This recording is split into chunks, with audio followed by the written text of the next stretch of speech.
कर्पूर मंगलानंद नीराजनम दर्शयामि। नमस्कार। रामभक्त हनुमान की जय।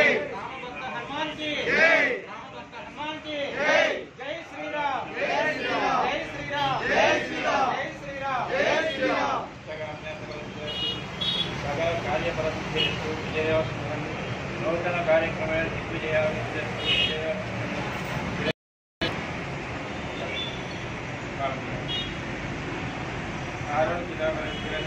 మేమందరం తీసుకున్న విన్నపం స్వామి, గత కొద్ది రోజులుగా మన ఆంధ్ర రాష్ట్రంలో హిందూ దేవాలయంపై జరుగుతున్న దాడులకు సంబంధించి విగ్రహాలు ధ్వంసం అవుతున్నాయి, రథాలు తగలబడుతున్నాయి. అలాగే హుండీలో వస్తున్న కానుకలు మరియు విగ్రహాలు, అలాగే కానుకలు మరియు స్వామివారి వస్తువులు మాయమవుతున్నాయి. దేవాలయానికి సంబంధించి కానీ దేవాలయాలకు సంబంధించిన వస్తువులు కానీ రక్షణ పరబడింది. రక్షణ కల్పించాల్సిన ప్రభుత్వాలు జరిగే వాటిపై చర్యలు చేపట్టకుండా, అలాగే ప్రమాదవశాత్తు జరిగితే వాటికి రక్షణ కల్పించి మేము భరోసా ఇస్తామని మాకు భరోసా కల్పించకుండా నష్టపరిహారం చెల్లిస్తామని మాట్లాడడం చాలా విచారకరం. ఎంతోమంది మనోభావాలకు సంబంధించిన విషయంలో సున్నితంగా వ్యవహరించి మాట్లాడుతున్న విషయాల్లో విగ్రహాల ధ్వంసమైతే ఏం జరుగుతుంది, అలాగే వస్తువులు మాయమైతే ఏం జరుగుతుంది, అలాగే రథాలు కలిగితే రథాలు కాలిపోతే మేము నష్టపరిహారం చెల్లిస్తామని మాట్లాడడం చాలా బాధాకరం. ఇది హిందువుల మనోభావాలను కించపరిచేలా మాట్లాడుతున్నారు ఎంతోమంది రాజకీయ నాయకులు. మేము ఒకటే చెబుతున్నాం, మీరు ఎమ్మెల్యే పదవికి రాజీనామా చేస్తే ఏమవుతుంది చేయండి.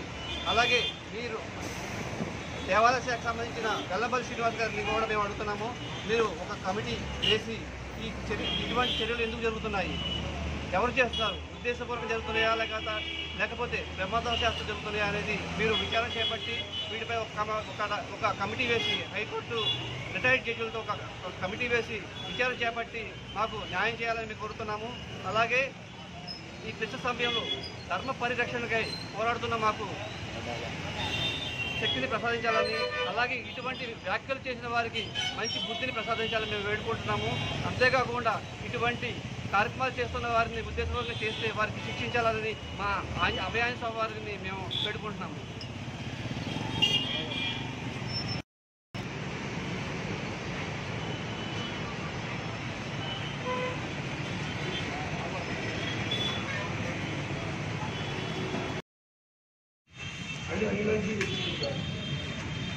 సరే సార్ ఉంటాను.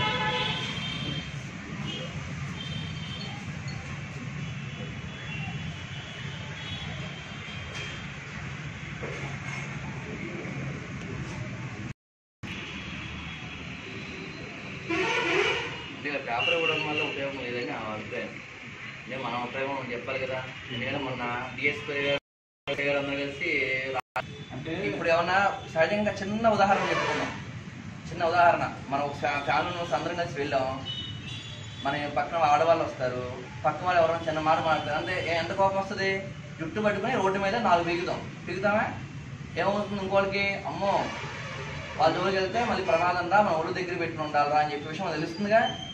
అలాంటి మన కుటుంబాన్ని లోకాన్ని రక్షించేవాడు భగవంతుడు, అవునా? మరి భగవంతుడి జోలికి వచ్చి ఎంత హీనంగా చెప్తుంటే మనం ఇంకే విధంగా చేయాలి అసలు?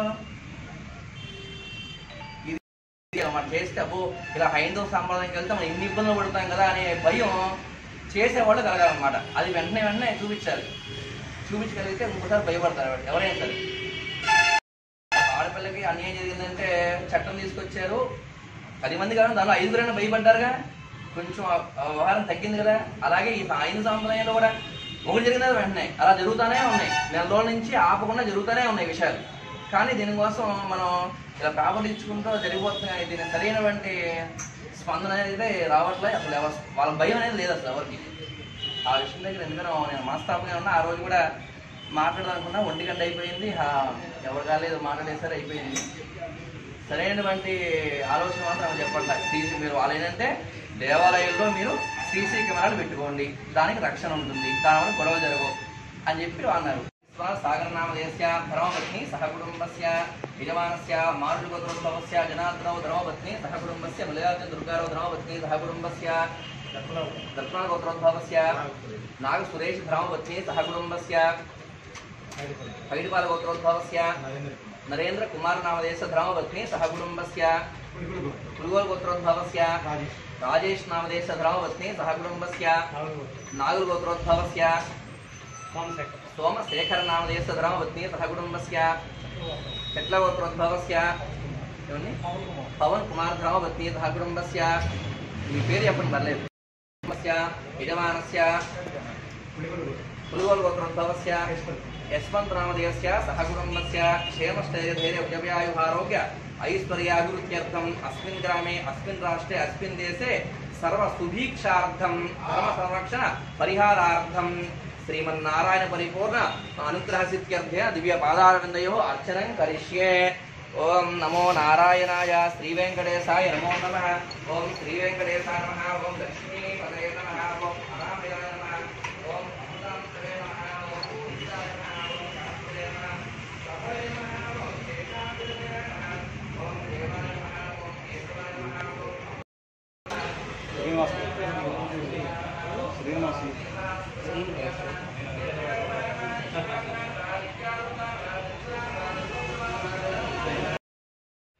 హనుమాన్ జంక్షన్లో కొలువై ఉన్న శ్రీ వెంకటేశ్వర స్వామి వారి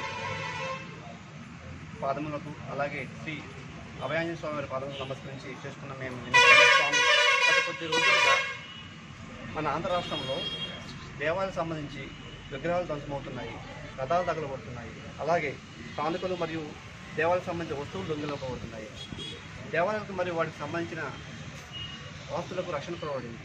రక్షించాల్సిన ప్రభుత్వాలు జరిగిన వాటిపైన తమ విచారణ చేపట్టి దోషులు శిక్షించవలసిన ప్రభుత్వాలు ఇటువంటి కార్యక్రమాలు చేయకుండా ఒకవేళ ప్రమాదవశాత్తు జరిగితే తమ రక్షణ చర్యలు చేపట్టి మాకు భరోసా కల్పించాల్సిన ప్రభుత్వాలు వీటికి నష్టపరిహారం చెల్లిస్తామని అనడం చాలా విచారకరం.